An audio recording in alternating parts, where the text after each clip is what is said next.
asa na marong mga tag-20 bugas president nga grabe naman taasa gini nga mo ang palitonon karon ay. Unsa may atong solusyon ni ko na be? Binagi paita na mo dre. Siya magkanga naman nung kapangutanon nun. Ay, dili masabtan. Pero nga ako istorya ko no, be. Kaya di masabtan yung istorya. Magkanga mo kapangutanon ka parte, anak. Tingnan natin. Pababa na ng pababa. We'll keep working on it. Unsay pababa ba itaon ay nagsigin, nagtaas kay naabot na nag-65 kay kilo kay ron gani. Naioban tag 55 grabe bati ang bugas niya pababa. Mahuman lang termino ni mo al Japon in taon Mr. Maluoy na sad kaong kanamo eh. Ray paita na ginamo dire. Nay kanta sa bata eh, paminawa. Di ba ka maluoy? Asa na ang bugas ta 20 ni mahal na manoon kini. Ako ni abot na stete. Wa nay panud napas mo na me. Magtakis na lang tagkamuti. Sa bugas ato nang ipuli. Pastilan nun sa una mani. Pagkamalas walay swerte. Sa bugas igo na ang pildo. Parisan na lang sukag tuyo. Oh. Wa ka naloy atong gikanta sa bata. Unsa may karason nimo atoron katong kanta sa bata? Ako grabe gimulumon dughan ako ato nakabati anang kanta ha. Tungod sa kalisod ron sa atong panahon.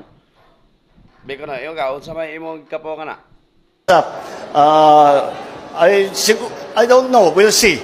Kasi minamalas din tayo sa weather eh. Minawala sa weather.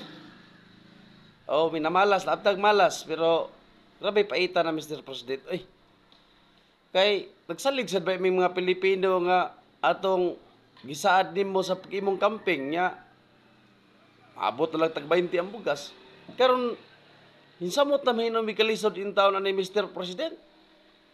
Kaya hindi mo matiyak kung ano yung magiging production, ano yung magiging supply. Oo. So, tignan natin. Pababa na ng pababa. Sige lang pababa ka ni. Pero nagsigsa ka ang bugas. May mo kay di mo ipiktahan kay na mo kwarta. Kami. Antos lang kimi ani magsigsa ka ang bugas pero imong pong sig baba. Makatilaw lang tamig lami ani ug magdog mi ini kagabi eh. Panti na limos-os. Ang bugas sing saka. Senador Ruben Padilla. Mo na gini ang gigapong sa ato ang mahal na Pangulo. Ang iyang desisyon, sige lang pababa. Malas, naabtag malas. Ikaw unsa may karason ni Modre, kanang kaayuhan sa mga Pilipino. Kaya ka may senador ron diha. Pero siyempre, desisyon niya yan eh. Kung sa tingin niya, yun ang maganda para sa bansa, bakit ko naman siya kukontrahin? Maaman ka, parehas ni mo tanan. Agwanta lang may.